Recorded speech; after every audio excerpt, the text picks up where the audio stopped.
आइए जानते हैं मार्च महीने के कन्या राशि फल के बारे में। कन्या राशि के लिए जो मार्च का महीना है, निजी मामलों के लिए तो काफ़ी अनुकूल रहने की संभावना है, जबकि करियर के सिलसिले में थोड़ा आपको ध्यान देना होगा।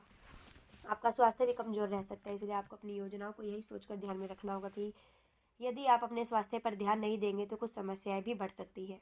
देश से बाहर जाने में सफल हो सकते हैं। यदि आप एक राज्य से दूसरे राज्य में बदलाव करना चाह रहे हैं तो उसके लिए भी समय अनुकूल रहेगा। धार्मिक क्रियाकलापों में धन काफ़ी मन लगेगा, उसमें खर्च भी होंगे। आर्थिक स्थिति ठीक ठाक रहेगी। विद्यार्थियों के लिए एकाग्रता को बढ़ाना आवश्यक रहेगा, क्योंकि समस्याएं उनका दिमाग विचलित करेंगी।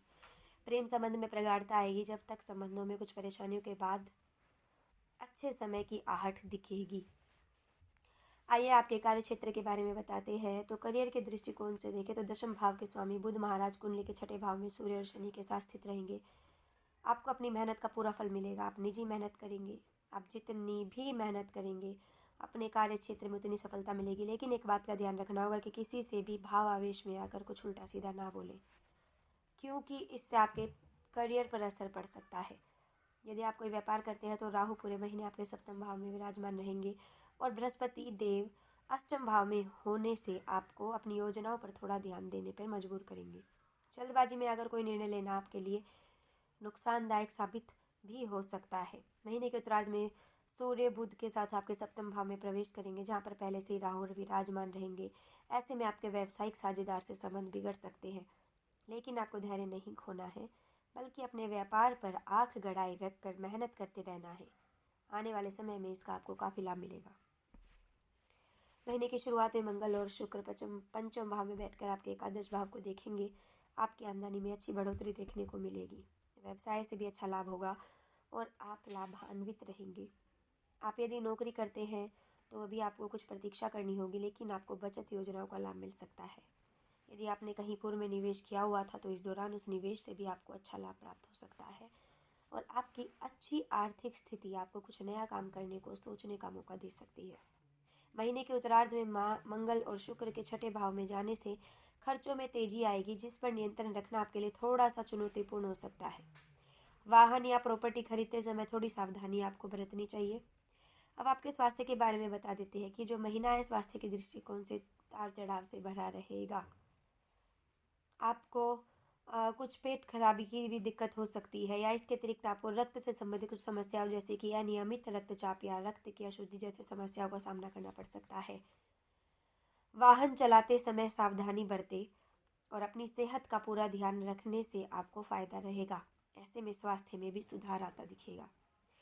अब आपके प्रेम व वैवाहिक जीवन के बारे में बता देते हैं। महीना की शुरुआत में मंगल और शुक्र जैसे ग्रह जो कि पंचम भाव में है, यहाँ उपस्थित होकर उच्च मंगल आपको आपके प्यार में हद से गुजरने को मजबूर कर सकते हैं और आप अपने प्रियतम के प्यार में सराबोर रहेंगे। उनके लिए नए नए गिफ्ट लाएंगे, उनके साथ घूमने फिरने जाएंगे, किसी अच्छी जगह छुट्टी बिताने भी जा सकते हैं। यह समय आप अपने प्रियतम के लिए सबसे ज़्यादा रोमांटिक समय होगा। महीने का उत्तरार्ध कुछ कमज़ोर रहेगा। अपने रिश्ते को प्यार से संभालना आपके लिए अच्छा होगा। यदि आप विवाहित हैं तो महीने की शुरुआत अच्छी रहेगी। आपसी संबंधों में प्रगाढ़ता आएगी। आप और आपके जीवन साथी के मध्य सब कुछ अच्छा चलेगा, लेकिन महीने के उत्तरार्ध में जब 14 तारीख को सूर्य आपके सप्तम भाव में राहु के साथ होंगे तो वैवाहिक जीवन में थोड़ा तनाव बढ़ सकता है। आपके जीवन साथी के व्यवहार में थोड़ा बदलाव आ सकता है। इसका असर आपके वैवाहिक जीवन पर पड़ेगा। जीवन साथी के स्वास्थ्य को भी ध्यान में रखें और उनकी बातों को ध्यानपूर्वक सुने और उनको थोड़ा समय दें।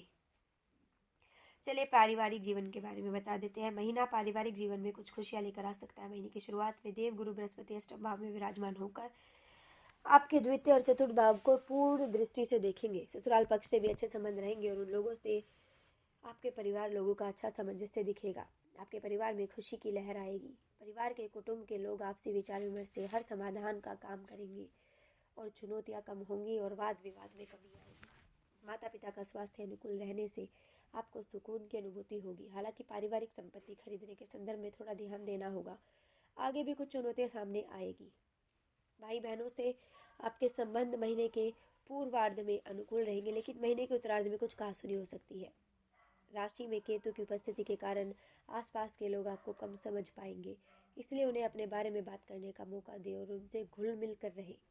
इससे परिवार का माहौल सकारात्मक रहेगा।